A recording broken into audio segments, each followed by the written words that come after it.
Hi, this is Marjory Wildcraft with the Grow Network, and I have got a collection of cheap plastic watering cans.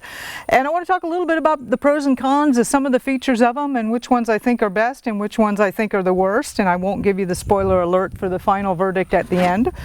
I'll start out first of all with this little jobby here.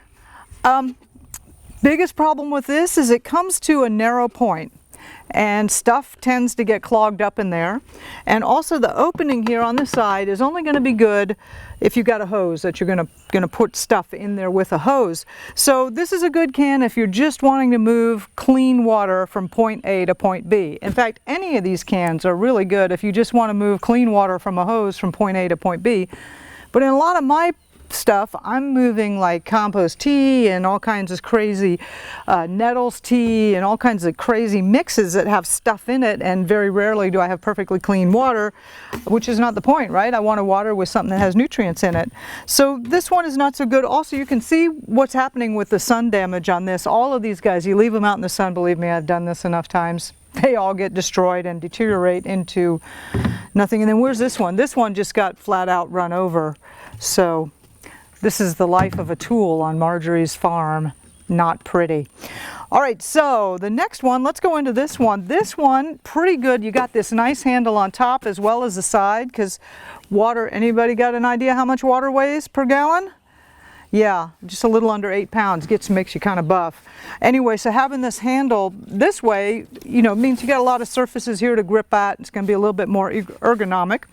I love how it's got this nice wide opening on the side, which means you can pour things from buckets into it. I wish it were bigger. The handle does get in the way sometimes. And the other real benefit of this guy is it's got a removable top, because these things always get clogged up. The downside is, though, is that it narrows down to a point here, and there's all kinds of stuff gets wadded up on the behind this screw on top. I don't know why they didn't just make that a hole. If they'd have made that a whole opening, this would be like a really perfect can, but because they narrowed it down, probably for structural and strength reasons, because plastic isn't that strong of a material, this tends to make it, that's the weak point in this particular can. This one, nice, big, open spout, which I love, so you can easily clean this.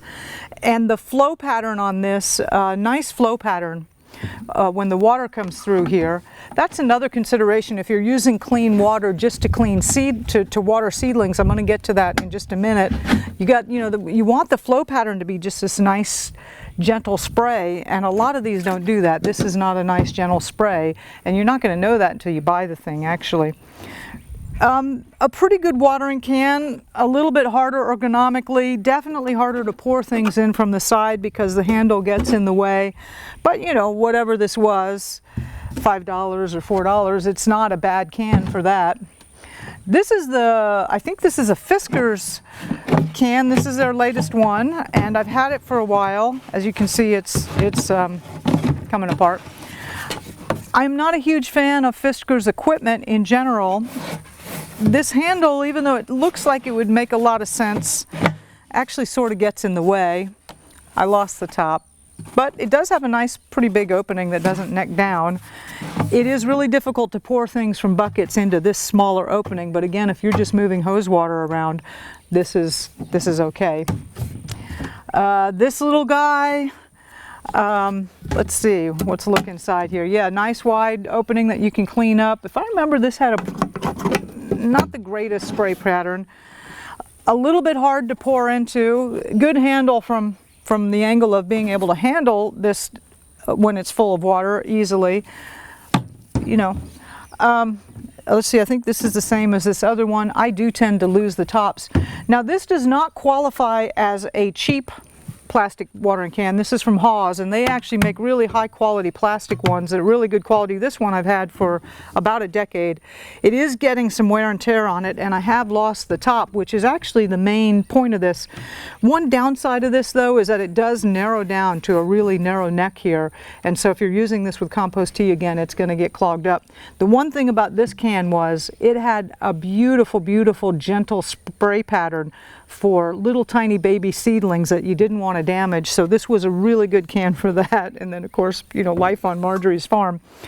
So of all of mine, what's my favorite? I'd have to say I go with this one. Even though it has this narrowing part here, I'm actually thinking I might take a jigsaw and cut that out and see if I can just modify it to what I need. But there you go.